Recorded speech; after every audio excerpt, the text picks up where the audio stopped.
Bible గ్రంథంలో నుంచి ఒక మాటను మనం జ్ఞాపకం చేసుకుందాం. ఈరోజు క్యాలెండర్ ఎంతమంది తిరిగేశారు చెప్పండి? తిరిగేశారా? ఏమని ఉంది దాని మీద చెప్పండి. ఏమని ఉంది? క్యాలెండర్ పెద్ద ఫోటో ఉంటుంది కదా, ఏమని ఉంది దాని మీద? ఏమని ఉంది? జీవం. కింద వాక్యం ఏం రాయబడింది? జీవం అనే కింద వాక్యం ఏం రాయబడిందండి? నీ వాక్యము నన్ను బ్రతికించెను. ఒకసారి ఆ మాట తెద్దాం. 119వ కీర్తన 50 వచనం.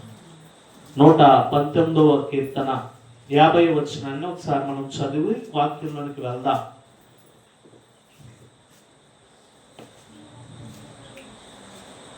కూర్చోవాలి. 119వ కీర్తన 50 వచనం. నీ వాక్యము నన్ను బ్రతికించి ఉన్నది, నా బాధలో ఇదే నాకు నెమ్మది కలిగించుచున్నది. దేవునికి స్తోత్రం చెప్దాం. 2 చేతులెత్తి చెప్దాం. హల్లెలూయా చెప్దాం. నీ వాక్యము నన్ను బ్రతికించి ఉన్నది. ప్రియమైన దేవుని బిడ్డలారా, బైబిల్ గ్రంథంలో 119వ కీర్తన దావీదు వాక్యానుసారముతో రాసినటువంటి కీర్తన. ఎలా రాశాడండి? వాక్యానుసారముగా. 119వ కీర్తన అంతయు కూడా దేని మీద ఆధారపడి ఉన్నదంటే వాక్యము మీద ఆధారపడి ఉంది. అందులోనే నీ వాక్యము నా పాదములకు దీపం అంటాడు. తేనె వంటిది, జుట్టు తేనె దారల వంటిది. అయితే దావీదు జీవితంలో వాక్యము చాలా ప్రాముఖ్యం. అయితే మనము చదవబడినటువంటి లేఖనములో వాక్యం అని రాయబడింది, కానీ దీన్ని అనువాదం చేసినటువంటి అసలైన భాషలో, ఇంగ్లీష్ భాషలో కూడా చూసుకుంటే ప్రామిస్ అని ఉంది. ఏమనుందండి? ప్రామిస్ అంటే ఏంటి? చదువుకునే పిల్లలు చెప్పండి, అర్థం చెప్పండి. ప్రామిస్ ఏంటి? గట్టిగా మాట్లాడండి. ఏంటమ్మా వాళ్ళక్క చెప్పు. నోట్లో కొనుక్కుంటే ఏం తెలుస్తుంది తల్లి? ప్రామిస్ అంటే ఏంటి? వాగ్దానం. దివ్యాంక ప్రామిస్ అంటే ఏంటి చెప్పు? అస్సలు నాకు తెలియదనే బాబు, నేను ఎవరికి ప్రామిస్ చేయలేదు. చిన్నప్పుడు కూడా దొంగ ప్రామిస్లు చేసేసో నీకేం తెలుస్తుంది? దేవునికి స్తోత్రం కలుగునుగా. హల్లెలూయా. వాక్యము, వాగ్దానము, దేవుడిచ్చినటువంటి మాట. ప్రామిస్ అంటే ఏంటండి? దేవుడిచ్చినటువంటి మాట, వాగ్దానము. దావీదు అంటున్నాడు, అది నన్ను ఎంతగానో బ్రతికించింది. అదేం చేసిందంటే దావీదుని బ్రతికించింది. అయితే దావీదు జీవితంలో వాక్యము ఎందుకు బ్రతికించింది? దావీదుకి దేవుడు చేసినటువంటి వాగ్దానం ఏమిటి?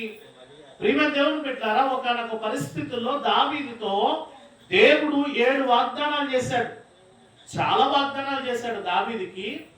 ప్రాముఖ్యమైనటువంటి 7 వాగ్దానాలను మనం జ్ఞాపకం చేసుకుందాం. 2 సమూయేలు గ్రంథము 7వ అధ్యాయంలో కొన్ని మాటలు మనం చూద్దాం. దావీదుకి దేవుడు ఎటువంటి వాగ్దానం చేస్తున్నాడు అన్నది. 7వ అధ్యాయము 2 సమూయేలు గ్రంథము 7వ అధ్యాయము 8వ వచనాన్ని చదవండి. కాబట్టి నీవు నా సేవకుడవు దావీదుతో ఇలాగు చెప్పుము, సైన్యములకు అధిపతియగు యెహోవా నీకు సెలవిచ్చినదేమనగా, గొర్రెల కాపరులలోను నిన్ను గొర్రెల దొడ్డిలో నుండి తీసి ఇశ్రాయేలీయులకు నా జనుల మీద అధిపతిగా నియమించి తిని. దేవునికి స్తోత్రం చెప్దాం. హల్లెలూయా, హల్లెలూయా. దావీదుకి చేసినటువంటి మొట్టమొదటి వాగ్దానం ఏంటో తెలుసా?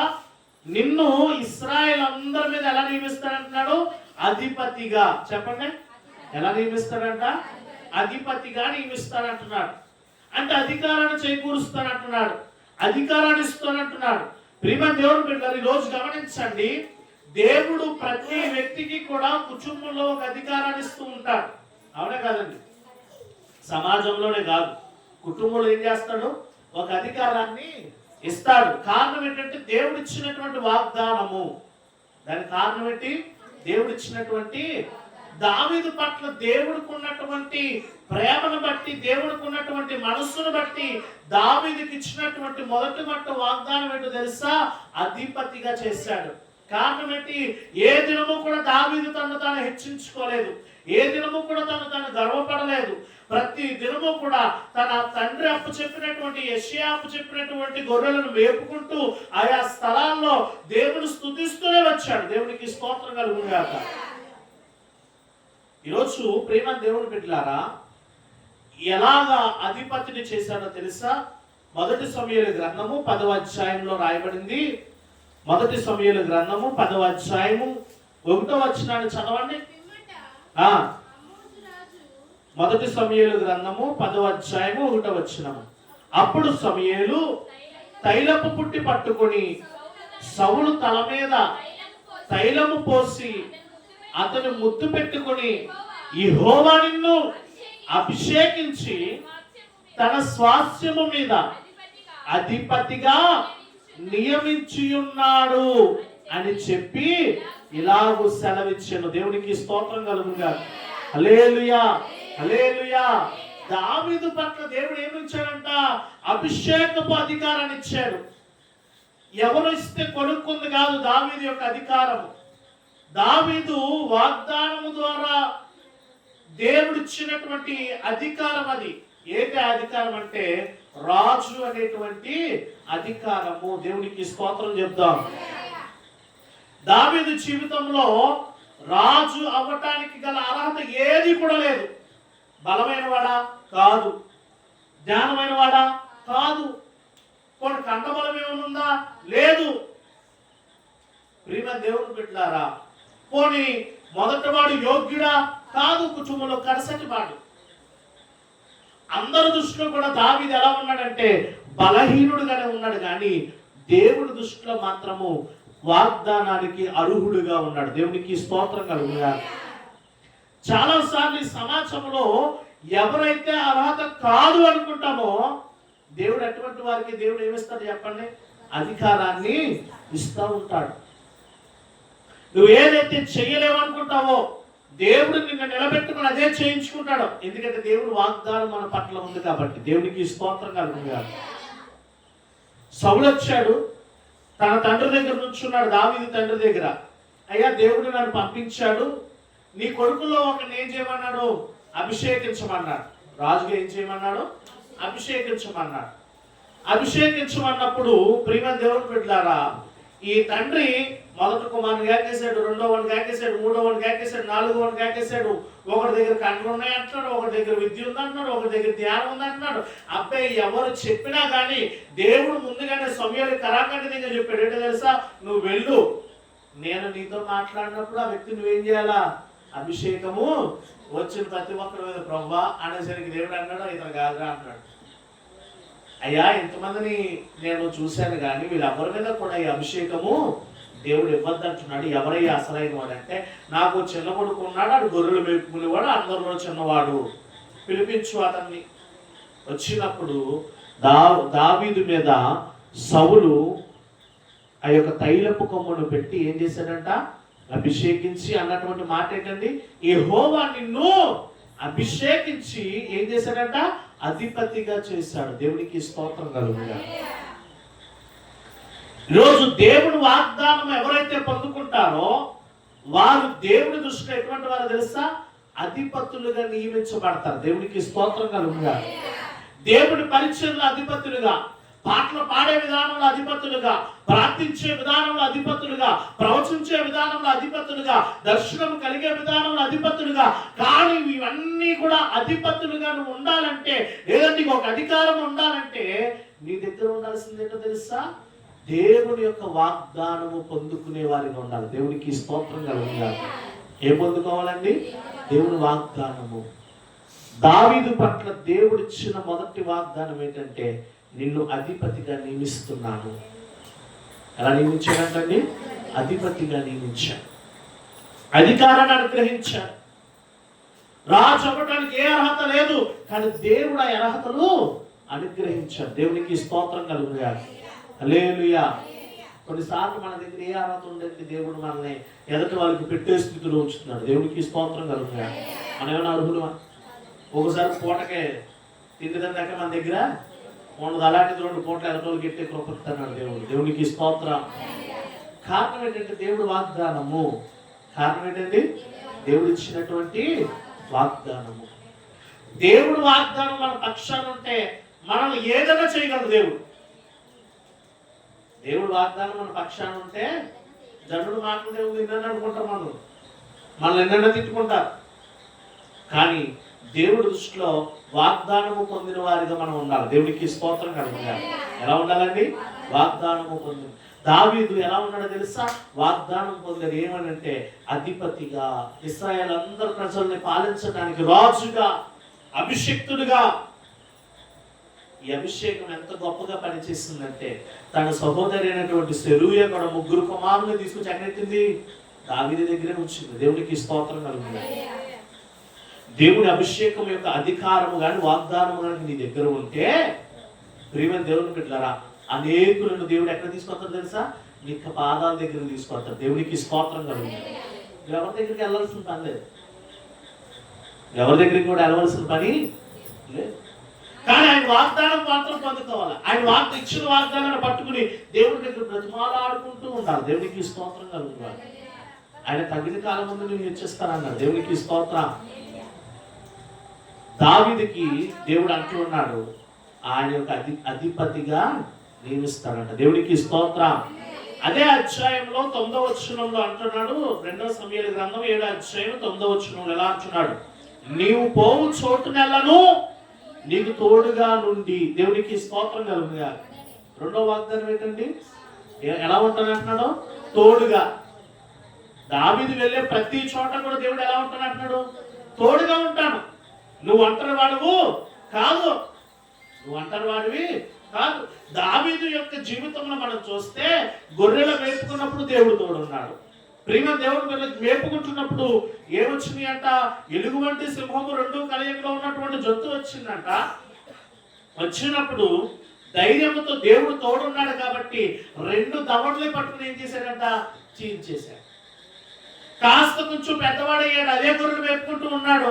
అన్నగారిని క్యారేజ్ ఇవ్వడానికి వెళ్ళాడు. అన్నగారిని ఏమవడానికి వెళ్ళాడండి? క్యారేజ్ ఇవ్వడానికి వెళ్ళాడు. వెళ్ళినప్పుడు కూడా దేవుడు దావీదు తోడున్నాడు కాబట్టి అంత ఎత్తున్నటువంటి గొలియాతును ఏం చేశాడంటే చిన్న ఒడుసుల రాయితో పడగొట్టాడు. దేవుడికి స్తోత్రం కలుగుతాడు.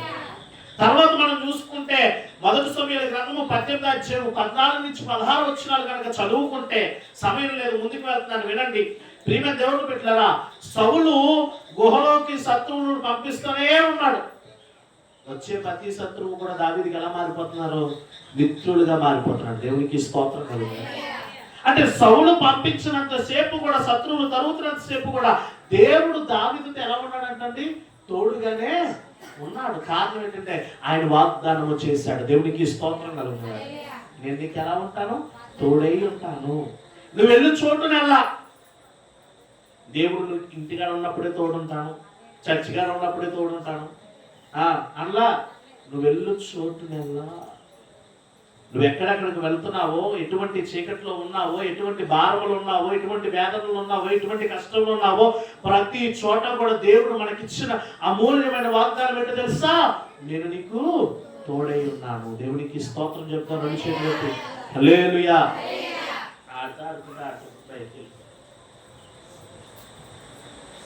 ఆండ్రో ల్యాప్కి బిగిసి బుద్ధి చెప్పడం మానేసి ఆడతా ఆడుకుంటాను. ఈసారి నుంచి మీరు జాగ్రత్తగా ఆడెవరితో ఆడితే ఆయన కొట్టగా మిమ్మల్ని కొడతాం చూసుకో. ఎందుకంటే మీ మీద మా మెస్సి పెద్ద కంప్లైంట్ చేశాను. నేను వద్దన్న ఇస్తున్నాను డాడీ నాకు ఫోన్ అన్నది. మరి వద్దని ఇచ్చేస్తున్నారు ఏంటో నాకు అర్థం కాలేదు. దేవుడికి స్తోత్రం కలుగుతుంది. చాలా జాగ్రత్తగా దేవుడు దావీదుతో ఏమంటున్నాడు తెలుసా? నీవు పోరు చోటునెల్లా నేను నీకు ఎలా ఉంటాను? తోడే ఉంటాను. నువ్వెక్కడికి వెళ్ళినా కానీ, దేవుడు ఎంత ప్రయాణము చేస్తున్నా కానీ, ఎన్ని ఆపదలు వస్తున్నా కానీ తప్పించబడుతున్నామంటే కారణం ఏంటంటే దేవుడు మన తోడై ఉంటున్నాడు. దేవునికి స్తోత్రం కలుగుతుంది. అందుకే దావీదు కీర్తనలోనే రాయబడుతూ ఉన్న మాట ఏంటో తెలుసా? నీ రాకపోకలేదు యెహోవా నీకు తోడై ఉండెను. దేవుడిచ్చిన వాగ్దానాన్ని బట్టి దావీదు ఎన్నో కీర్తనలు రాస్తూ అంటున్నాడు, పగలు ఎండ దెబ్బైనను తగులుదంట, రాత్రి వెన్నెల దెబ్బైనను ఏ తెగులు నీ గుడారంలోకి సమీపించదు. రాయి తగలకుండా ఎవరికి ఆజ్ఞాపించాడంట? చెప్పండి, ఎవరికి ఆజ్ఞాపించాడు? తన దూతలకు ఆజ్ఞాపించాడు. మన పాదములకు రాయి తగలకుండా ఎవరికి ఆజ్ఞాపించాడు? మనకి తెలియలేనటువంటి ఆపదలు ఎన్నో మనకు తెలియకుండానే దేవుడు తప్పించేశాడు. దేవుడికి స్తోత్రం కలుగుతాడు. కారణం ఏంటో తెలుసా? ఆయన ఇచ్చిన వాగ్దానం లోపల ఆయన మనకి ఇచ్చిన వాగ్దానము ఇచ్చిమించిదే వాగ్దానం. ఎవరికి ఇచ్చాడు దేవుడు? ఈ సంవత్సరం మన సంఘానికి ఇచ్చాడు. దేవుడికి స్తోత్రం కలుగుతాడు. నేను నీకు ఆడికి కూడా ఇచ్చాడు, అదే వాగ్దానం. కుమారు కూడా వచ్చాడు. ప్రియమైన దేవుని బిడ్డలారా, చాలా జాగ్రత్తగా గమనించండి. మనం ఏదన్నా చేయనివ్వండి, దేవుడు మనతోటే ఉంటాడు. ఇదే వాగ్దానము యోసేపుతో కూడా అంటున్నాడు. 39 ఆదికాండం 39 అధ్యాయం చూసుకుంటే, నేను అతనికి తోడై ఉన్నాను కనుక. ఎక్కడ? చెరసాలలో కూడా యోసేపు దేవుడు ఏమై ఉన్నాడు? తోడై ఉన్నాడు. ఈరోజు ఎటువంటి బంధకాల్లో మనం ఉంటున్నామో తెలియట్లేదు, కానీ మన బంధకాలన్నీ కూడా దేవుడు విడిపించడానికి మన తోడై ఉంటున్నాడు. ఏ పని చేస్తున్నామో తెలియదు, కానీ ఆ పని అంతటి నుండి కూడా విడిపించడానికి దేవుడు ఏమై ఉంటున్నాడు? తోడై ఉంటున్నాడు. మనకు ఉన్నటువంటి ప్రతి ఇబ్బందులు తొలగించడానికి ఆయన మనతోనే ఉంటున్నాడు. అందుకని నువ్వు వెళ్ళి చోటు నెల్లా, ఏ చుట్టాల ఇంటికి వెళ్ళి వచ్చేస్తున్నావో ఆయన దేవుడు నీదే ఉంటున్నాడు, తోడై ఉంటున్నాడు. అమ్మగారింటికి వెళ్తున్నావో, అత్తగారింటికి వెళ్తున్నావో, పెద్దగారింటికి వెళ్తున్నావు, ఎక్కడికి వెళ్ళినా కానీ క్షేమంగా తీసుకెళ్తున్నాడో, క్షేమంగా తీసుకొస్తున్నాడు. కారణం ఏంటంటే ఆయన మనకి ఏం చేసి ఉన్నాడండి? వాగ్దానము చేసి ఉన్నాడు. దేవునికి స్తోత్రం కలుగుతుంది. చదువుకున్న విద్యార్థులు రోజు స్కూల్కి వెళ్ళి వస్తున్నాం, కాలేజీకి వెళ్ళి వస్తున్నాం, ఎంతో కాపుదల. దేవునికి ఏం చేస్తున్నాడు? తోడుగా ఉంటూ ఉన్నాడు. దేవునికి స్తోత్రం కలుగుతుంది. ఎన్నో ప్రమాదాలు జరగకుండా కాపాడుతూ ఉన్నాడు. దావీదు జీవితంలో ఎంతమందో శత్రువులు తరివినా కానీ దావీదుకి దేవుడు ఎలా ఉన్నాడు చెప్పండి? జ్ఞానం ఇచ్చి నడిపించాడు. దేవుడు తోడై ఉండడం అంటే వెదురు తిరగటం కాదు. దావీదు ఎదురు తిరగలేడా? మీకు మాట చెప్పనా? గొలియాతునే గెలిచిన దావీదు ఎదురు తిరిగి ఎవరిని హతము చేయలేడా? కొన్ని పరిస్థితుల్లో తన సైన్యాన్ని కూడా వెనకేసుకున్నాడు. అయినా కానీ దేవుడు యుద్ధం చేసేటువంటి పరిస్థితి రాకుండానే దావీదుని దాటించాడు. దేవునికి స్తోత్రం కలుగుతాడు. కారణం ఏంటంటే దావీదు దేవుడు ఇచ్చిన వాగ్దానము, నువ్వు వెళ్ళు, నువ్వు ఎక్కడికి వెళ్ళినా నేను నీకు ఎలా ఉన్నాను? తోడుగానే ఉన్నాను. దేవునికి స్తోత్రం కలుగు. మన దేవుడికి పెట్టబడిన గొప్ప పేరు ఏంటో తెలుసా? ఇమ్మానుయేలు దేవుడు అంట. అనే దేవుడు మనకు తోడై ఉండెను. ఎక్కడికి వెళ్ళినా దేవుడు ఎలా ఉన్నాడు? మనతోటే ఉన్నాడు. ఏ పరిస్థితులను ఉన్నా, నువ్వు కన్నీరు కార్చినప్పుడు దేవుడు నీతో ఉన్నాడు, ఆనందించినప్పుడు దేవుడు నీతోటే, ఆరోగ్యంగా ఉన్న దేవుడు నీతో ఉన్నాడు, నువ్వు అనారోగ్యంగా ఉన్నా కానీ నీతోటే ఉన్నాడు. దేవునికి స్తోత్రం కలుగుతుంది. 3వ వాగ్దానము అదే యొక్క అధ్యాయంలో ప్రియమైన దేవుని బిడ్డలారా, అదే 9వ వచనంలో అంటున్నాడు, శత్రువులందరినీ నీ ఎదుట నిలవకుండా నిర్మూలము చేసి. దేవునికి స్తోత్రం కలుగుగాక. హల్లెలూయా. దావీదుకి ఇచ్చిన 3వ వాగ్దానం ఏంటో తెలుసా? శత్రువులు అంటూ కూడా తనకు వ్యతిరేకంగా లేకుండా ఏం చేస్తాడంట? చేస్తాను అన్నాడు. దేవునికి స్తోత్రం కలుగుగాక. చూడండి, అందుకే దావీదు ఒక చోట ఆ మంచి కీర్తన పాడుతూ ఉంటాడు. కీర్తన గ్రంథం కాదు, 1 సమూయేలు గ్రంథం 22వ అధ్యాయం చూడండి. 1 సమూయేలు గ్రంథము 22వ అధ్యాయంలో దావీదు ఒక మంచి కీర్తన అక్కడ పాడుతూ ఉంటాడు.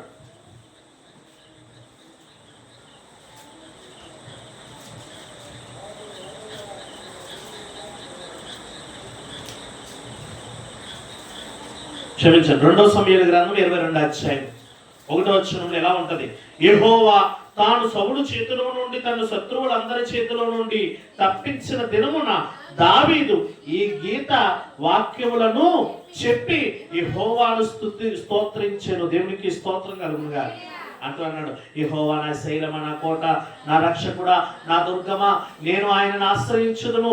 నా కేడమా, నా రక్షణ శృంగమా, నా ఉన్నత దుర్గమా, నా ఆశ్రయ స్థానమా, ఆయనే నాకు రక్షకుడు. దేవునికి స్తోత్రం కలుగుగాక. దావీదుకి దేవుడు ఎలా ఉన్నాడంటండి? శత్రువులను నుండి తప్పించేవాడే కదంట, శత్రువులే లేకుండా నిర్మూలన చేస్తానన్నాడు. దావీదు జీవితంలో శత్రువులే లేకుండా ఏం చేస్తానన్నాడు?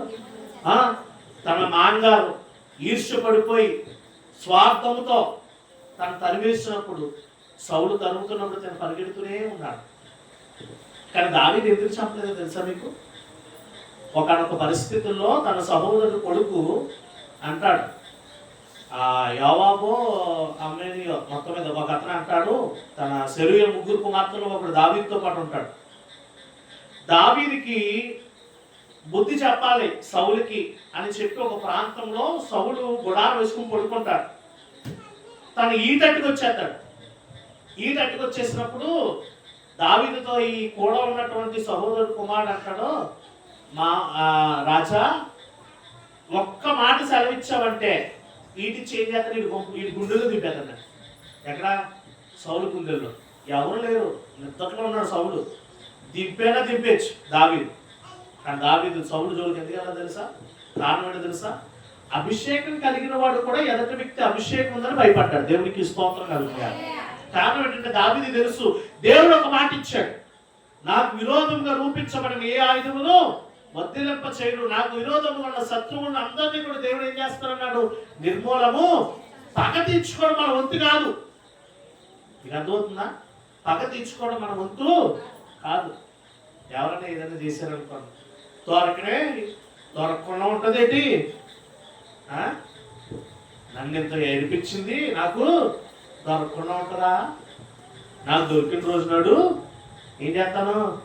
నేను చెప్తాను. అలా అనుకున్నంత కాలము కూడా నీ జీవితంలో నువ్వు ఎలా ఉంటుందో తెలుసా? ఆడికి బానిసగానే బతకాలి నువ్వు. అలా అనుకున్నంత కాలం వాళ్ళకి ఎలా బతకాలి? నువ్వు బానిసగానే బతకాలి. పగ తీర్చుకోవడం నీ వంతు కాదు. నీ శత్రువులు ఎవరైనా కానీ వాళ్ళని నిర్మూలన చేసేటువంటి అర్హత కానీ ఆ యోగ్యత కానీ ఎవరికి ఇచ్చాడు? దేవుడు ఆయనే తీసుకున్నాడు. నువ్వు మొరపెట్టవలసింది, అయ్యా నన్ను పలానా వాళ్ళు ఇబ్బంది పెడుతున్నారయ్యా, కొంచెం వాళ్ళు మార్చు అని మొరపెట్టాలి. పగ తీర్చుకోవడం అంటే వాళ్ళు హతము చేస్తానని కాదు. కొన్ని పరిస్థితుల్లో వారినే నీ కొరకు నిలబడేలా చేస్తాడు. దేవునికి స్తోత్రం కలుగుతుంది. వారినే కొన్నిసార్లు ఏం చేస్తానండి, ఓ గుహలో వెళ్ళిపోయాడండి దావీదుని. అనేక మంది తరుగుతుంటే వెళ్ళిపోయి గుహలో ఉండిపోయాడు దావీదు. ఉండిపోయినప్పుడు ఈయన గారు పంపిస్తున్న శత్రువులందరూ కూడా దావీదుని చంపడానికి వస్తున్నారంట. 5 వచ్చారు, 10 మంది వచ్చారు, 20 మంది వచ్చారు. ఎవడొచ్చినా కానీ దావీదుతో పాటు అక్కడ ఏం చేస్తున్నారు? మోకాలేసి ప్రార్థన చేస్తున్నారు. శత్రువులు నిర్మూలించడం అంటే దేవుడు హతము చేయటం కాదు. కొన్నిసార్లు వారిని మన కోసం నిలబెడతాడు. దేవునికి స్తోత్రం కలుగుతాడు. అందుకే దావీదు అంటున్నాడు 23వ కీర్తనలో, నా శత్రువులు ఎదుట నాకు ఏం సిద్ధపరిచాడు? దేవుడు భోజనము సిద్ధపరిచాడు. నీ గ్రామంలో, నీ చుట్టుపక్కల, నీ వీధిలో నువ్వు వెళ్తే ఎవరైతే పడవ అనుకుంటున్నారో దేవుడు ఏం చేస్తాడు తెలుసా? వారినే నీ కొరకు ఏం చేస్తాడంటే నిలబెట్టేలా చేస్తాడు. దేవునికి స్తోత్రం కలుగుతాడు. వారిని ఏం చేస్తారు? మన కొరకు నిలబెడతాడు. వాళ్ళు మనల్ని ఏం చేస్తారు తెలుసా? అసహించుకునేవారు, మనల్ని అంటే దూషించేవారు, మనల్ని అంటే పడలేని వారు మనల్ని పిలిచి ఏం చేస్తారంటే, అయ్యా భోంచేద్దురు, మా ఇంట్లో అడిగేట, మా ఇంట్లో కాసేపు కూర్చోాలి, మాతో కాసేపు మాట్లాడాలి. ప్రియమైన దేవుడు పెట్టారా? దేనికి కారణం ఏంటో తెలుసా? దేవుడు ఇచ్చినటువంటి వాగ్దానము. దేవునికి స్తోత్రం కలుగుతుంది. దేవుడు ఇచ్చినటువంటి వాగ్దానము, దేవుడు ఇచ్చినటువంటి వాగ్దానం. ఎవరైతే నీకు విరుద్ధంగా ఉంటున్నారో వారినే నీకు స్నేహితులుగా చేయగలిగేటువంటి దేవుడు. దావీదు జీవితంలో ప్రియమైన దేవుడు బిడ్డలారా, ఎంతో మంది శత్రువులు వేశారు దావీదుకి ఎదురుగా. ఏ శత్రువుని కూడా దావీదు చెప్పించలేదు. దేవుడే వాళ్ళంతా చూసుకున్నాడు. దేవునికి స్తోత్రం కలుగుతుంది. నీ జీవితంలో ఎవరైనా శత్రువులుగా నువ్వు భావిస్తున్నావా? వీరు నాకు విరుద్ధంగా ఉన్నారు, నాకు శత్రువులుగానే ఉన్నారనుకుంటున్నావా? వాళ్ళ మనసులు మార్చగలిగేటువంటిది దేవుడే. దేవునికి స్తోత్రం కలుగుతుంది. వాళ్ళ మనసులు మార్చగలిగేటువంటిది దేవుడే. చదువుకుని ఎవరొస్తుంది గమనించండి. మీ స్నేహితురాల్లో, మీ స్నేహితుడు నీకు మంచి విరోధముగా ఉండి నిన్ను అత్తమాట ఇబ్బంది పెడుతూ నిన్ను అత్తమాట ఏడిపిస్తూ ఉందా? లేదా నీ అందాన్ని బట్టో, లేదంటే నీకు ఉన్నటువంటి ఆకారాన్ని బట్టో మిగిలి చేస్తూ ఉన్నారు. అటువంటి శత్రువులందరూ కూడా ఒకనొక రోజు నన్ను నిన్నే మెచ్చుకునేలా దేవుడు చేయగలడు. దేవునికి స్తోత్రం కలుగుతాయి. హల్లెలూయా. తర్వాత దేవుడు ఇచ్చినటువంటి వాగ్దానం ఏంటంటే దావీదు జీవితంలో అదే 9వ వచనంలో అంటున్నాడు. ఏమంటున్నాడో తెలుసా? లోకములో గనులైన వారికి కలుగు పేరు నీకు కలగజేసి ఉన్నాను. దేవునికి స్తోత్రం కలుగుతుంది. ఏ పేరు అంటండి? గనులకు కలిగి ఉన్నటువంటి పేరు. దావీదు పేరు అప్పటి వరకు ఎవరికి తెలియదేమో. మత్తయి సువార్త 1:1 మీరు చూడండి. కొత్త నిబంధన గ్రంథంలో మొట్టమొదటి రాయబడిన పేరు దావీదుదే. అబ్రహాము కుమారుడు దావీదు కుమారుడు యేసుక్రీస్తు వంశావళి అని రాయబడింది అక్కడ. అబ్రహాము కుమారుడు దావీదు కుమారుడు యేసుక్రీస్తు వంశావళి. దేవుడు ఏమని వాగ్దానం చేశాడు ఇక్కడ? లోకంలోని గనులైన వారికి కలుగు. గనుల లిస్టులో అబ్రహాం ఉన్నాడు. తర్వాత ఇప్పుడు మత్తయి ఎవరిని ఎంచుతున్నాడు?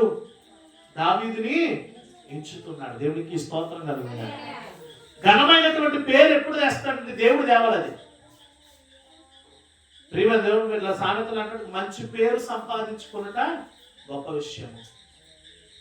ధనము కన్నా, బలము కన్నా, బలగము కన్నా, మనకున్న వెనకాల మంచి కుటుంబానికన్నా ఏం తెచ్చుకోవాలంటండి? మంచి పేరు తెచ్చుకోవాలి. మనము మంచి పేరు తెచ్చుకుని ఈరోజు గొప్ప కాదు, మంచి పేరు రావాలి. ప్రజలందరూ దేనికోసం కష్టపడుతున్నారు తెలుసా? గొప్ప కోసం కష్టపడుతున్నారు. ప్రజలందరూ దేనికోసం కష్టపడుతున్నారండి? గొప్ప వస్తుందని వాళ్ళకి దానాలు చేత ఫోటోలు తీసుకుంటున్నారు, వీళ్ళకి సహాయం చేత ఫోటోలు తీసుకుంటున్నారు, వాళ్ళకి ఇదిత ఫోటోలు తీసుకుంటున్నారు. వాళ్ళకి గొప్ప కాదు, మంచి పేరు కావాలి. దేవునికి స్తోత్రం కలుగుతుంది. ఏం కావాలండి? మంచి ఘనమైన పేరు కావాలి. నీ పేరు ఏదైతే ఊర్లో అందరూ చెప్పడం కాదు, ఆ పేరు చెప్పగానే మంచోరండి అని రావాలి మనకు ఆ పేరు. దేవునికి స్తోత్రం కలుగుతుంది. ఊర్లో ఉన్నప్పుడు మన పేరు ఏమన్నా అందరూ చెప్తారు, అవునా కదా? ఆ పేరు అందరూ చెప్తారు. ఊర్లోకి వెళ్ళాడు, నా పేరు నువ్వు చెప్పు, నేను తెలియలేను అంటే ఎవడో తెలియదు. తెల్లారితే 1వ తారీఖు వచ్చిన తర్వాత పెన్షన్ లిస్టులో నీ పేరు ఉంటుంది. మళ్ళీ 2-3 రోజులు పోయిన తర్వాత కుయ్యని కోతేసుకుంటా వ్యాన్ వస్తే వ్యాన్ దగ్గర నువ్వు ఉంటావు, ఈదులో కొట్టుగడ్డు ఉంటావు, పాలకేంద్రం గడ్డు ఉంటావు, ఇంకెక్కడ పడితే అక్కడ ఉంటాం. మన ఊరే పెద్ద గొప్పదేంటి? మన పేరు అందరికీ తెలుస్తుంది. కానీ నీ పేరు చెప్పగానే మంచి వ్యక్తిగా నిన్ను ఎంచేవారిగా ఉండాలి జనాలు. దేవునికి స్తోత్రం. అలా చేసేవాడు ఎవరు? దేవుడే. అలా చేసేవాడు ఎవరండి? దావీదు పేరుని అబ్రహాం తర్వాత ఉంచేసాడు. చూడండి, ఇదే పేరు మళ్ళా ప్రకటన గ్రంథంలో చివరి కనిపిస్తుంది. చూడండి, ప్రకటన గ్రంథము బైబిల్ చివరిది ప్రకటన గ్రంథం 22వ అధ్యాయము 16వ వచనంలో ఎలా ఉంటది? సంఘముల కోసము ఈ సంగతులను గూర్చి మీకు సాక్ష్యం ఇచ్చుటకు యేసు అను నేను నా దూతను పంపి ఉన్నాను. నేను దావీదు వేరు చిగురును, సంతానమును, ప్రకాశమునైన వేకువ చుక్కవై ఉన్నాను. దేవునికి స్తోత్రం కలుగునుగా. మళ్ళీ చివరి కూడా ఎవరి పేరు ఇచ్చారండి? యేసుక్రీస్తు వారు చెప్తూ ఉన్నాడు, దావీదు చిగురు దగ్గర నుంచి వచ్చాను. దావీదు వంశావళి చిగురు దగ్గర నుంచి వచ్చాను. ప్రియమైన దేవుని బిడ్డలారా, ఈరోజు యేసుక్రీస్తుకి వంశావళికి ముందు ఎవరి వంశావళిని చెప్పుకుంటారంటే ఈరోజు దావీదు అని పేరు చెప్పుకోవడానికి గల కారణం ఏంటంటే దేవుడు వాగ్దానము చేశాడు, ఘనమైనటువంటి పేరు నీకు ఇస్తాను. దేవునికి స్తోత్రం కలుగుతుంది. హల్లెలూయా. ఏమిస్తానన్నారండి? ఘనమైనటువంటి పేరు. ఈరోజు చాలా మంది గొప్ప రావాలని ఒక ఆవిడంట చర్చిలో ప్యాన్ కొందంట. ఒక ఆవిడ చర్చిలో ఏం చేసిందంటండి? ప్యాన్ కొందంట. చెప్పాను కదా, మళ్ళీ చెప్తున్నాను. ప్యాన్ కొన్నది. సంఘం అంతా కూడా ఈవిడ ఎంత మంచి ఆవిడ బాబు, చర్చిలోకి ఏం కొంది? ప్యాన్ కొన్నది అనుకున్నారు. అందరూ సంబరపడిపోతున్నారు. ఎందుకని? చర్చిలో ప్యాన్ కొంది, పాస్టర్ గారికి ఒక ప్యాన్ కొంది. మనకు లేకపోయినా పర్లేదు, ఐగర్ నెత్తి మీద ఏముంది? ప్యాన్ ఉంది. ఈ ఐగర్ అనుకునేవాడంట, అయ్యి బాబు కష్టపడి నా ఆరాధన చూసుకుని వస్తున్నాను నేను, కనీసం నా నెత్తి మీద ఏం లేదు, ఫ్యాన్ లేదు. దేవుడి దేవల్ల ఈ కరుణమ్మ ద్వారా, ఈ కరుణమ్మ కరుణించి ఏం చేసింది? ఒక ఫ్యాన్ కొన్నది. పేర కూర్చుని అబ్బాయి కూర్చుని చర్చిలో సండే స్కూల్ కొరడుతా అన్నాడంట పాస్టర్ గారు. ఒరే ఫ్యాన్ అయినా అన్నాడంట. ఏమేమన్నాడు? ఈ లోపల కర్ణం వచ్చి అన్నదంట. కరుణ లేకుండానే ఈయన గీడు కదా అన్నదంట. ఈయనకి గీడు కాదు. ఈయనకి అర్థం కాలేదు. ఫ్యాన్ కొంది కదా. ఇప్పుడు ఏమంటుంది? ఏది అంటుంది. ఏంట్రా బాబు అంటే ఆ కుర్రోడు అంటుందంట. ఒరే ఫ్యాన్ అంటావు నువ్వు? ఫ్యాన్ వేసిన కాడి నుంచి అక్కడ కరుణమ్మని నా పేరు అంతదా అన్నదంట. ఫ్యాన్ వేసిన కాడి నుంచి కరుణమ్మని గొప్ప కాదు. నీకు కావలసిన దినములో గొప్పగా మంచి పేరు, ఘనమైనటువంటి పేరు. తిరిగినంతసేపు పాట గారు చెప్పుకుంటాడు 4 చోట్ల. అవునా కదా? ఫ్యాన్ తిరిగినంతసేపు నా చర్చలో అమ్మాయి పలానా ఆవిడ ఫ్యాన్ ఇచ్చిందని చెప్పుకుంటాడు. అది మంచి పేరు. అంతేగాని నువ్వు గొప్పగా ఫ్యాన్ అయినా దేవునికి స్తోత్రం కలుగుగా. ఈరోజు గమనించండి, జనులు గొప్ప కోసం ఎగబడుతున్నారు కానీ దేవుడు ఇచ్చేటువంటి మంచి ఘనమైనటువంటి పేరు కోసము. అందుకే 90 దావీదు కీర్తనలో ఒక కీర్తనలు ఇలా అంటాడు, అతడు నా నామాన్ని ఎరిగి ఉన్నాడు కనుక నేను అతన్ని హెచ్చించి ఘనపరచెదను అంటున్నాడు. దేవునికి స్తోత్రం కలుగుగా. మనల్నైనా మన పేరునైనా కనపరచేవాడు ఎవరు? ఆయనే. హెచ్చించేవాడు ఆయనే. మనల్ని ఉన్నతమైన పరిస్థితుల్లో ఉంచేవాడు ఆయనే. ఈరోజు దేవుడు వాగ్దానం చేస్తే చాలండి, ఎక్కడెక్కడికో మన పేరు వెళ్ళిపోతుంది. దేవునికి స్తోత్రం కలుగుతుంది. నువ్వు పంపుకోగలదు, నువ్వేం చేయగలదు? పంపుకోగలదు. నీ పేరు వెళ్ళిపోతుందంటే దేవుడు నీ పేరుని ఎలా ఉంచుతాడంటే ఘనమైన పేరుగా ఉంచుతాడు. దేవునికి స్తోత్రం కలుగుతుంది. తర్వాత దేవుడు ఇచ్చినటువంటి వాగ్దానం ఏంటో తెలుసా? ప్రియమైన దేవుడు బిడ్డ, అదే అధ్యాయం 11వ వచనం చదవండి. నీ శత్రువుల మీద నీకు జయమిచ్చి నీకు నెమ్మది కలిగజేసి మరియు యెహోవాకు నేను నీకు తెలియచేయనిదేమనగా చెడజాతి నేను నీకు సంతానము కలుగు చేయుదును. నీ దినములు సంపూర్ణమైనప్పుడు నీవు నీ పితరులతో కూడా నిద్రించిన తరువాత నీ గర్భములో నుండి వచ్చిన నీ సంతతిని హెచ్చించి రాజ్యమును అతనికి స్థిరపరచెదను. అతడు నా నామమ ఘనతను కొరకు ఒక మందిరము కట్టించును. దేవునికి స్తోత్రం కలుగునుగా. హల్లెలూయా. ప్రియమైన దావీదుకు దేవుడిచ్చిన మరొక వాగ్దానం ఏంటో తెలుసా? దావీదు, నీ సంతానమును నేనేం చేయబోతున్నాను? ఘనతగా ఉంచబోతూ ఉన్నాను, స్థిరముగా ఉంచబోతూ ఉన్నాను. నేను నీకు ఇప్పుడు అప్పగించిన రాజ్యమును ఇక మీదట నీ సంతానానికి కూడా ఏం చేస్తున్నాను? దాన్ని నేను కలుగ చేస్తున్నాను. దేవునికి స్తోత్రం కలుగుగా. మనము దేవుని వాగ్దానాన్ని కనుక నమ్మగలిగితే మనం దీవించబడటమే కాదు, మన తర్వాత తరాలు ఏం చేయబడతాయి చెప్పండి? దీవించబడతాయి. మన బట్టి మన బిడ్డలు ఆశీర్వదించబడాలి, మన కుటుంబాలు దీవించబడాలి, మనకున్నటువంటి పరిస్థితులు మార్చబడి మనం ఎటువంటి యోగ్యత కలిగి ఉన్నామో అంతకంటే మించిన యోగ్యత ఎవరు కావాలి? మన పిల్లలకి రావాలి. దేవునికి స్తోత్రం కలుగుగా. హల్లెలూయా, హల్లెలూయా. దావీదు అదే అంటున్నాడు. దావీదు, ఇదిగో నీ సంతతిని హెచ్చించి. దావీదు యొక్క సంతతిని ఏం చేస్తానన్నారు? అలాగే హెచ్చించాడు. ప్రియమైన దేవుడు బిడ్డలారా, సొలొమోనుని దేవుడు ఎంత గొప్పగా హెచ్చించాడో. దావీదు అన్ని సమకూర్చి పెడితే దావీదు సమూయేలు ద్వారా ఏం చేశాడంటండి? గొప్ప మందిరాన్ని దేవుని కొరకు కట్టించాడు. దేవునికి స్తోత్రం కలుగుతుంది.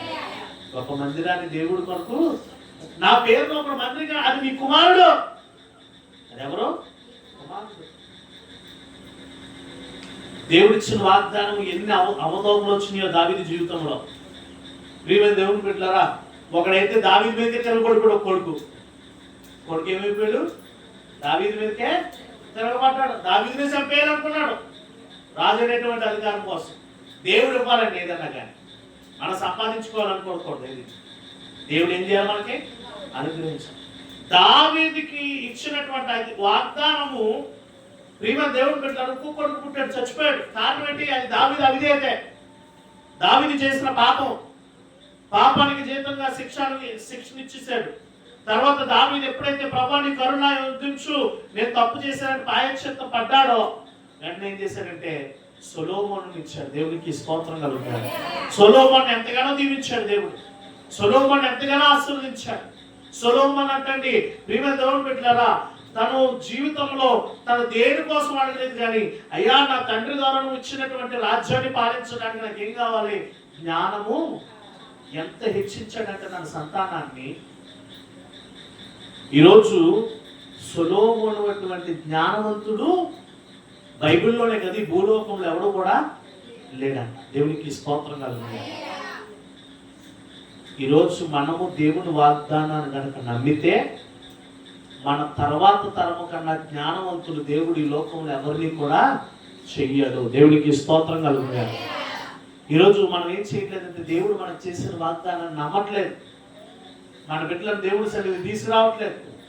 ఎవరు తీసుకొస్తారు దేవుడి సన్నిధికి వాళ్ళ పిల్లల్ని? దేవుడి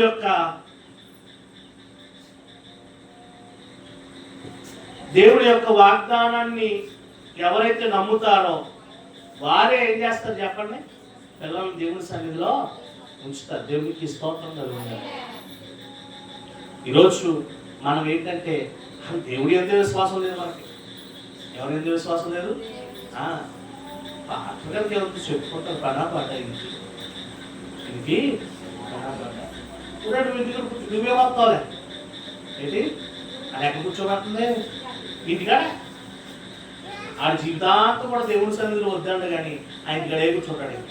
ఎక్కడ కూర్చుంటాడో? ఇంటికాడే కూర్చుంటాడు.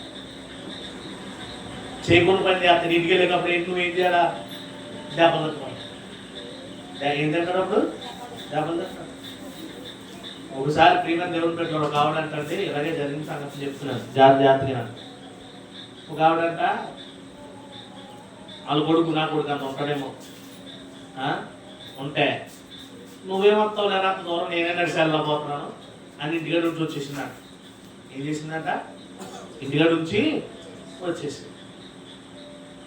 ముందు వారం చెప్పారంట మాస్టర్ గారు, అమ్మ మీ పిల్లలు సండే స్కూల్ కాకుండా గుడికి తీసుకురండి మానిపించద్దు, వాళ్ళు కూడా మంచి త్రోవలో ఎదగాలి, వాళ్ళు నేర్పాల్సిన త్రోవ నాడు చిన్నప్పటి నుంచి గుర్తుండాలి. ఈ మనిషికి వాక్యం విన్నప్పుడు దృష్టిని పెట్టుకోవాలా, జ్ఞానం కలిగి జీవించాలా, జ్ఞానమైన తల్లిగా తన కొడుకుని కూడా పెట్టుకు రావాలా. ఎక్కడెట్ వచ్చింది? ఇంటికాడెట్ వచ్చింది. ఏం చేసిన తొందరపని ఏంటో తెలుసా? పెన్ను ఇంకుంటుంది కదా, పెన్ను ఉప్పని పిన్ని తీసేస్తే ఉప్పని ఉదరనుకోండి ఏమవుతుంది? అందులోంచి గోడ చుట్టూ సుక్కలు పెట్టాడంటే ఇది కాదు. ఏమిట్టాడు? గోడ చుట్టూ సుక్కలు పెట్టాడు. వీడు అనుకుంటున్నాడు మా అమ్మతో మెచ్చుకుంటుంది. ఎందుకని? డిజైన్ అదిరిపోయింది. ఏమి అదిరిపోయింది? డిజైన్ అదిరిపోయింది. ఈ లోపల ఏమైంది? అర్జెంట్ వచ్చిందంట. నీళ్ళకి ఏం చేశాడంట? మోటార్ వేసాడంట. నీళ్ళకి ఏం చేశాడు? మోటార్ వేసాడు. వేసిన మోటార్ కట్టలేదు. వేసిన మోటార్ ఏం చేయలేదు? ఆ ట్యాంక్ నిండుతుంది, ఉప్పు వరులుతూనే ఉంది. ఏం చేస్తా ఉంది? వరులుతూనే ఉంది. వీడికి ఏడు వచ్చింది అన్నప్పుడు దాన్ని ఆపడం రాలేదు. ఏడు వచ్చింది కానీ ఏం చేయలేదు? బయటకు వచ్చేసరికి నీళ్ళు వెళ్ళిపోతున్నాయి. వీడు అనుకున్నాను ఇంకా నీళ్ళు వస్తున్నాయి కదని చెప్పి సీపులు కట్టించుకుని శుభ్రంగా దొరుకుతుంది అనుకుంటున్నాను మనసులో. మా అమ్మ నన్ను మెచ్చుకుంటాను ఎందుకని శుభ్రం చేసేసాడని. కరెంట్ బిల్ వెళ్ళిపోతుంది, ఇప్స్ ఆఫ్ అయిపోతుంది తెలియదు. కట్టడం తెలియక అలా కూర్చున్నాడంట. కూర్చుంటే ప్రియమైన దేవుని పెట్టారా ఈ లోపల ఆకలేసింది. ఖాళీగుండి అంటే ఏం చేస్తుంది? ఇంకా ఆకలేసి చీటుడు వస్తుంది కదా, చీటు కట్టాలని చెప్పి 200 రూపాయల గుడ్లో పెట్టి వెళ్ళిందంట అమ్మ. ఈ 200 పెట్టిన ఎక్కడికి వెళ్ళాడు? ఇప్పుడు 10 రూపాయలు ఇస్తేనే 10 రూపాయలు పూర్తిగా అయిపోయిందా ఊరుకోరు ఈ రోజుల్లో పిల్లలు. ఆ 200 శుభ్రంగా ఖర్చు పెట్టేసుకున్నాడు. ఖర్చు పెట్టేసుకుని వెళ్ళి వస్తాను. మా అమ్మ ఎంత నుంచి 200 వచ్చింది నా కోసం. మా అమ్మకి ఏదైనా అక్కడికి వెళ్ళాలి, 2 కూల్ డ్రింక్లు ఎక్కెళ్ళాడంటే ఇంటికి. తల్లి వచ్చింది. ఎప్పుడు? ఆరాధన అంతా అయిపోయిన తర్వాత జాయిగా 4 గంటలకే తల్లి వెళ్ళింది. వెళ్ళి చూడగానే గోడ మీద ఏం కనిపించింది? ఈడి తర్వాత సుక్కలు కనిపించింది. ఈడి తర్వాత ఏం కనిపించింది? బయటికి వెళ్ళగానే మొదటి ఏం వచ్చేతనే? నీళ్ళు వచ్చేతనే. శుభ్రంగా నీటిలో జాడించిందండి. ఆ నీటిలో ఏం చేసింది? జాడించి ఆరేసేసింది.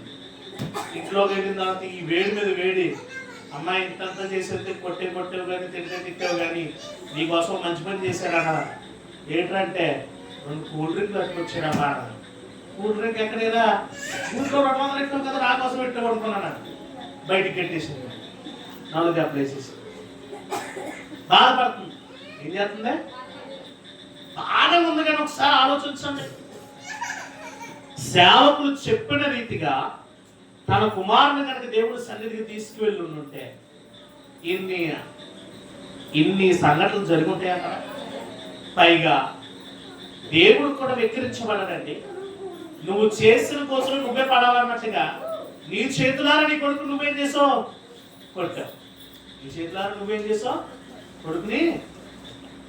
మన సంతానము ఆశీర్వదకరంగా ఉండాలంటే మనం దేవుని వాగ్దానాన్ని పట్టుకుని వెళ్ళాలి. దేవునికి స్తోత్రం కలుగుతాయి.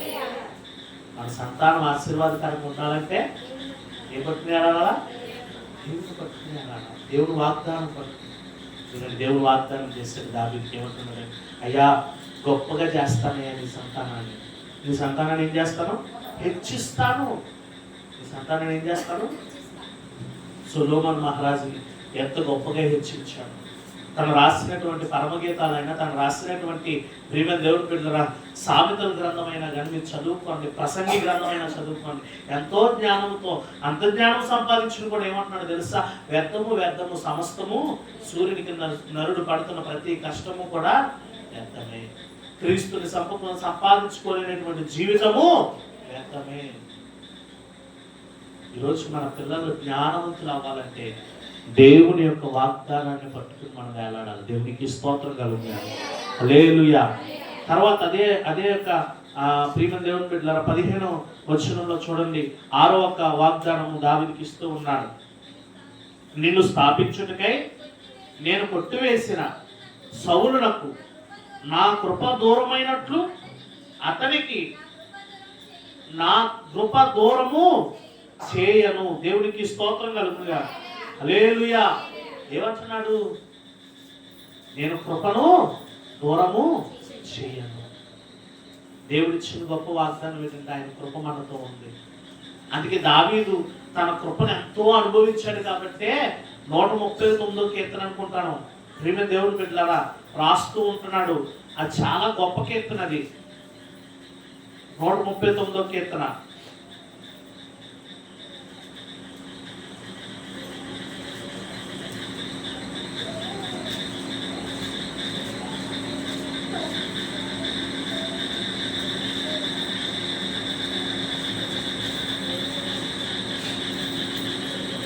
దావీదు ఒక కీర్తన రాస్తూ అంటున్నాడు. అందులోకి ఏ మాట చదివినా కానీ తర్వాత మాట ఏంటో తెలుసా? నీ కృప నాకు తోడుగా ఉండు అన్న మాట వస్తుంది. దేవునికి స్తోత్రం కలుగుగా.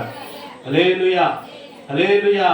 ప్రియమైన దేవుని బిడ్డలారా, కారణం ఏంటంటే దావీదు దేవుడి యొక్క కృపను రుచి చూశాడు. దావీదు ఏం చేశాడండి? దేవుడి కృపను రుచి చూశాడు. ఈరోజు చాలా అధికముగా ఆయన కృపను ఏం చేస్తున్నాడంటే మనకి ఇస్తూనే ఉన్నాడు. ఆయన కృపను మన పట్ల ఉంచుతూనే ఉన్నాడు.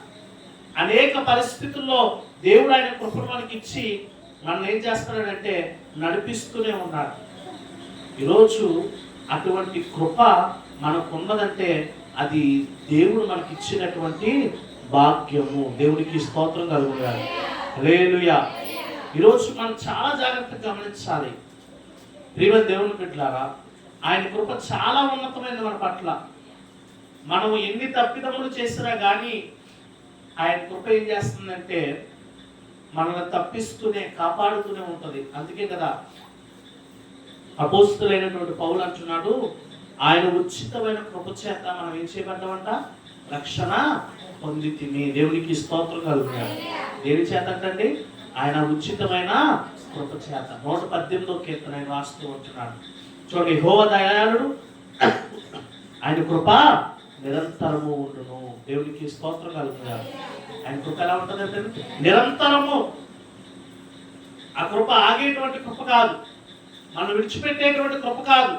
నువ్వు ఏ పరిస్థితుల్లో ఉన్నా కానీ ఆ కృప నీ పక్షాన్ని ఉంటూనే ఉంటుంది.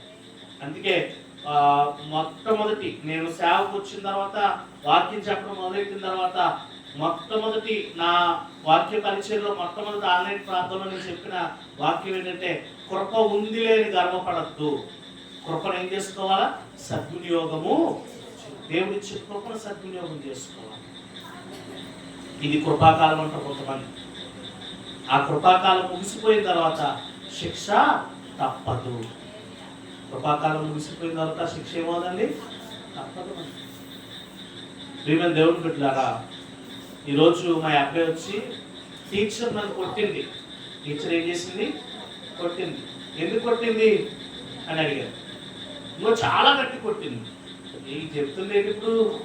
టీచర్ మీద కహానియే. గట్టి కొట్టి తట్టు కూడా వచ్చింది. ఏది చూడనే అని చెప్పి చూస్తే అబ్బా నొప్పి కూడా వస్తుంది. ఏమవుతుంది?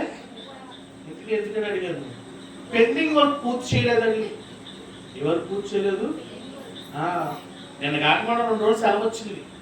కృపాకాలం టీచర్ ఇచ్చింది, ఉపయోగించుకోలేదు. ఇప్పుడు ఏం పడింది? దెబ్బ పడింది. దేవుడు కూడా ఇచ్చినటువంటి కృపాకాలాన్ని మనం సద్వినియోగం చేసుకోవాలి.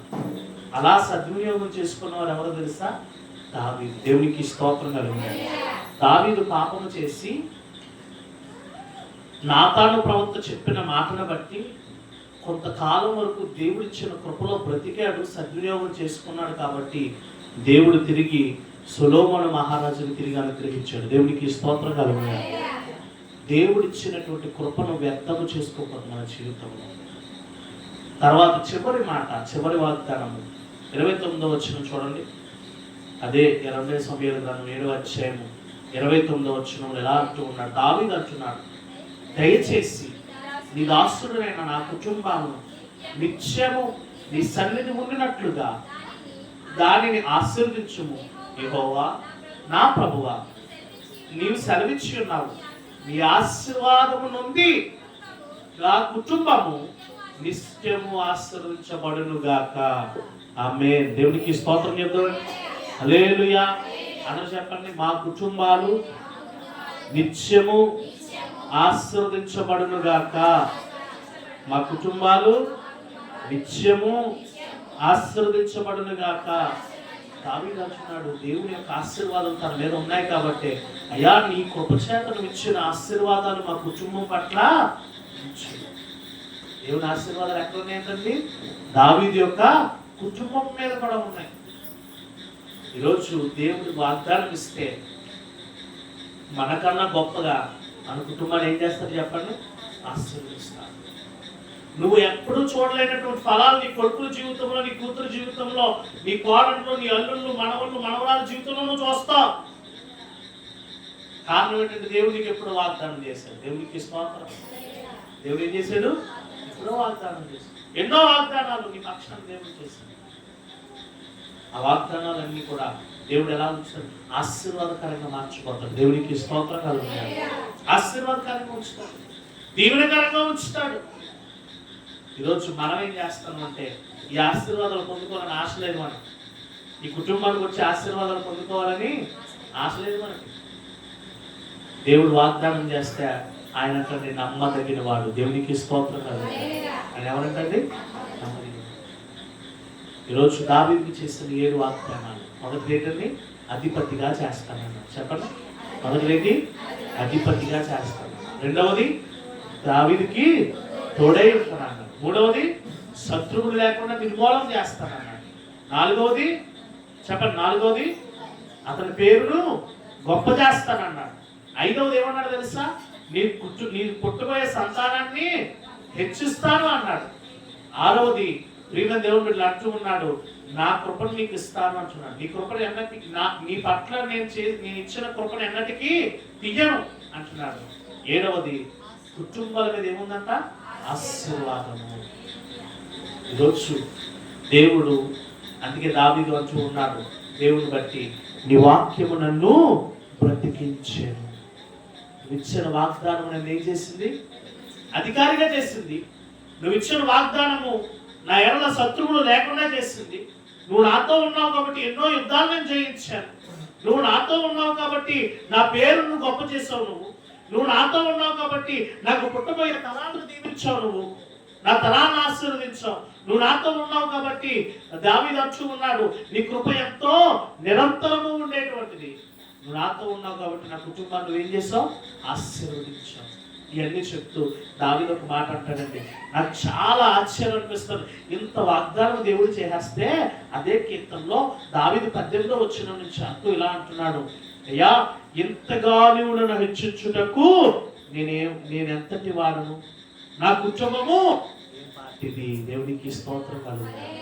మన జీవితాల్లో ఒకసారి మనం ఆలోచించండి, మనం ఎంతటి వారం అండి దేవుని దగ్గర.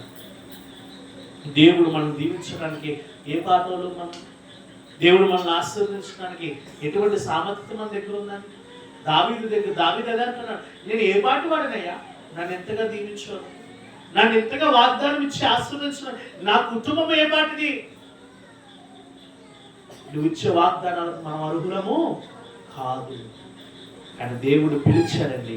పిలిచిన వారిని దేవుడు ఏం చేశాడు, ఆశీర్వదిస్తూనే ఉన్నాడు. పిలిచిన వారిని దేవుడు దీవిస్తూనే వచ్చాడు. ఈరోజు నేను చెప్తున్నాను ప్రియమైన దేవుని బిడ్డలారా, దేవుడు గొప్ప వాగ్దానం నీ జీవితంలో ఉంచాడు. దేవునికి స్తోత్రం కలుగుతుంది. అది ఆయనకు పిల్లలుగా పిలవబడతాం. కారణం ఏంటో తెలుసా, బైబిల్ గ్రంథంలో ఇశ్రాయేలు ప్రజలకు దేవుడు మాట అంటూ ఉన్నాడు, ఓ ఇశ్రాయేలు భయపడకము, నేను నిన్నేం చేశాను, ఏర్పరచుకొని ఉన్నాను, పేరు పెట్టి పిలిచాను. నిన్నేం చేశాను, పేరు పెట్టి పిలిచాను. ఈరోజు మనం పిలిచిన వాడు గొప్పవాడు. మనల్ని తల్లి గర్భంలో పిండంగా రూపించబడక ముందే ఎరిగిన వాడు గొప్ప దేవుడు. దేవునికి స్తోత్రం కలుగుతుంది. ఈరోజు అటువంటి వాగ్దానాన్ని పట్టుకున్నాం. దావీదుకి దేవుడు ఇచ్చిన వాగ్దానం ఎలాగైతే బ్రతికించిందో, బాధలలో నెమ్మదినిచ్చిందో, తన పాదములకు దీపముగా ఉందో, మార్గాన్ని చూపించిందో, ఈరోజు అదే వాగ్దానము మన జీవితంలో మన బ్రతుకులు మార్చునుగాక. ప్రార్థన చేసుకుందాం. అందరూ లేచి నిలబడదాం. దేవుని సన్నిధిలో అందరూ లేచి నిలబడదాం. చివరిగా ఒక చిన్న తీర్మానం తీసుకుందాం. అడుగుదాం దేవుడిని, ప్రభా నీ వాగ్దానము దావీదును బ్రతికించింది కదయ్యా, దావీదు జీవితంలో అధికారాన్ని ఇచ్చింది కదా, దావీదు జీవితంలో శత్రువులు లేకుండా చేసింది కదా, దావీదు జీవితంలో ప్రేమ దేవుని బిడ్డలారా తనకు తోడుండే విధానంగా చేసింది కదా వాగ్దానము. దావీదు జీవితంలో తన పేరును గొప్పగా చేసింది కదా, దావీదు జీవితంలో తన తర్వాత తరానికి ఆ యొక్క నువ్వు ఇచ్చిన వాగ్దానం నెరవేర్చబడింది కదా. అయ్యా దావీదు జీవితంలో నువ్వు ఎంతగానో కృప చూపించిన వాగ్దానం చేస్తావు కదా. అయ్యా దావీదు జీవితంలో ఎంతగానో ఆశీర్వదించావు కదా. అయ్యా ఇటువంటి గొప్ప మేలు నాకు చేయి ప్రభా. అయ్యా ఇటువంటి గొప్ప కార్యం నాకు అనుగ్రహించిన ఆయన, ఇటువంటి వాగ్దానం నాకు కూడా దయచేయి ఆయన ప్రభు. ఈ నెలంతా కూడా నీ వాక్యం నన్ను బ్రతికించేది గాను, నా పాదములకు నెమ్మదినిచ్చేది గాను. అయ్యా నేను కలిగి ఉన్న ప్రతి దాని మీద అధికారిగా నేను ఉండటానికి, నా పిల్లలు దీవించబడటానికి, నాకు విరుద్ధంగా ఉన్న ప్రతి ఆయుధము కూడా నశించుకోవడానికి అయ్యా నీ వాగ్దానం నాకు దయచేస్తావా. అయ్యా నీ వాగ్దానం చేత నన్ను బలపరచు, నీ వాగ్దానం చేత నన్ను హెచ్చించు ఆయన. అయ్యా నీ వాగ్దానం పొందుకోవటానికి కూడా నేను అడుగుని కాదు, కానీ దయచేయమని అడుగుచున్నాను. నీ కృపను నా పట్ల ఉంచమని అడుగుచున్నాను, నీ కాపుదలు నా పట్ల ఉంచమని అడుగుచున్నాం, నీ క్షేమను నా పట్ల ఉంచమని అడుగుచున్నాం. అయ్యా గడిచిన సంవత్సరాలన్నీ కాచి భద్రపరచు. అయ్యా 2025 సంవత్సరం 2 మాసాలు నీ కృప ద్వారా నన్ను ఉంచావు ప్రభా. నా బిడ్డలను కాచి భద్రపరచు. నా భర్త ప్రయాణంలో తోడున్నావు, పనిలో తోడున్నావు, ఉద్యోగంలో తోడున్నావు, నా పిల్లల చదువులోనూ తోడున్నావు. స్తుతి చెల్లిద్దాం దేవునికి. అయ్యా అందును బట్టి నీకు మనం అడుగుదామా దేవుని. అయ్యా నీ కృప ఎంతో ఉన్నతమైనది ప్రభా, నీ కృప ఎంతో గొప్పది నాయన. అయ్యా నిజముగా నువ్వు నన్ను ఎంతగానో హెచ్చించావు నాయన. అయ్యా నేను యోగ్యురాలే కాదు, యోగ్యునే కాదు, అయినా నీ కృపలో నన్ను భద్రపరచావు. అయ్యా ఎన్నోసార్లు నీ సన్నిధి విడిచిపెట్టాను. అయ్యా ఎన్నోసార్లు నీ సన్నిధి విడిచిపెట్టినే బ్రతికాను. అయ్యా ఎన్నోసార్లు నీ వాక్యము చదవగా బ్రతికాను, ప్రతి దినము నీకు ప్రార్థన చేయగా బ్రతికాను. అయినా కానీ నన్ను నాయన నువ్వు ఎత్తుకునే పట్టుకున్నావు. అయ్యా నన్ను నువ్వు నీతో ఉంచుకునే ఉన్నావు. అయ్యా నన్ను నువ్వు విడిచిపెట్టలేదు ప్రభా, చెయ్యి విడవలేదు, ఎడబాయలేదు. అయ్యా ఎన్ని రోగములు వచ్చినా నా ప్రతి రోగమును కూడా స్వస్థపరిచిన దేవుడు నీవే ప్రభా. అయ్యా నీకు ఎన్ని స్తుతులు చెల్లించినా కానీ ఆయన ప్రభు ఎటువంటి గొప్పగా నీకు స్తుతి చేసినా సరిపోదు నాయన. హల్లెలూయా హల్లెలూయా. అందరూ కూడా నోరు తెరిచి ఒక్క నిమిషం. అయ్యా దావీదు నువ్వు ఇచ్చిన వాగ్దానానికి ఎలా పాత్రుడో, అయ్యా నేను అటువంటి వాగ్దానానికి పాత్రుడిగా ఉండటానికి సహాయం చేయి. అటువంటి వాగ్దానానికి యోగ్యకరంగా ఉండటానికి సహాయం చేయి. అటువంటి వాగ్దానం పొందుకుని నీ వాగ్దానం పట్ల నడుచుకోవడానికి సహాయం చేయండి. అడుగుదాం దేవుణ్ణి. దేవుడు ఖచ్చితంగా అటువంటి వాగ్దానముల చేత మనల్ని